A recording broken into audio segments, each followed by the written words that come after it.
I am in Toms River, New Jersey, on the hard-hit New Jersey coastline. We're going to take you now to Manhattan, still struggling to recover. My co-anchor, Cynthia McFadden, is at one of New York City's major hospitals where evacuations of the sick are currently underway. Cynthia? Good evening, Terry. That's right. Well, New York began to wobble back to her feet today. The New York Stock Exchange opened and some buses are running, but I am standing in front of the third major hospital to shut down since the storm. This is the legendary Bellevue. Yesterday, when they began the evacuation, there were 725 patients inside. Tonight, there are still about 200 patients inside, along with 200 members of the National Guard who are helping carry them down, sometimes as many as 18 stories. You know, we began the day here, but we spent much of it in another community, yet another community, where the devastation is still to be fully unpacked. A community just outside of New York, the Rockaways. This morning, the word went out. Backup generators operating since Monday night had failed.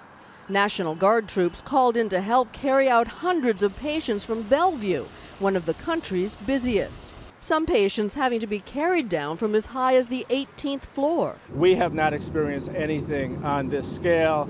Emergency crews have been furiously pumping water out of the hospital's basement, deluged under 8 feet of water. This is the problem. The hospital's flooded. The East River is right here on the other side of this building. This baby was born here a few days ago. So what do they tell you? That they have no light and the system is down. Everything is just wait for them to call to reschedule the appointment for the baby. This afternoon, we made our way to a remote part of New York, across the river in the Rockaways.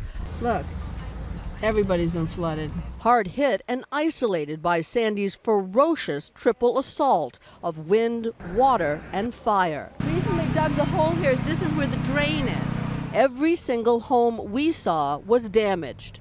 21 of them burned to the ground.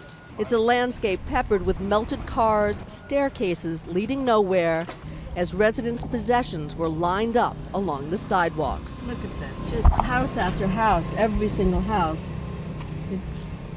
These people's lives have just been turned upside down. One popular local restaurant, the Harbor Light, reduced to an awning and an American flag. You want to understand how hot that fire was and how quickly it moved? Take a look at this. Brand new. Is everybody okay? Yeah. Everybody's here.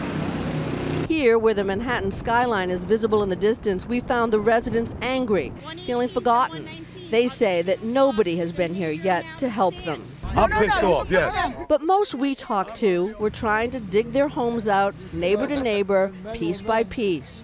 This man showed us his home, his furniture floating in his flooded living room. I would say 8 to 9 feet. I mean, this is right here where the water line stopped. Right here, the top stopped. It was scary what was here. We met a family of 3 generations. Grandpa Rudy Bird shows us around the destruction that has befallen their home. Enormous sand dunes have formed in front of their house. We spend our life on that sand over there. Now we have it here. Oh my Lord! And the boardwalk in front of it has been completely heaved up.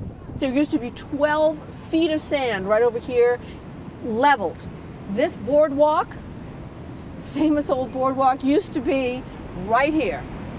Swept up over here, the sand down 118th Street. Total devastation of these houses.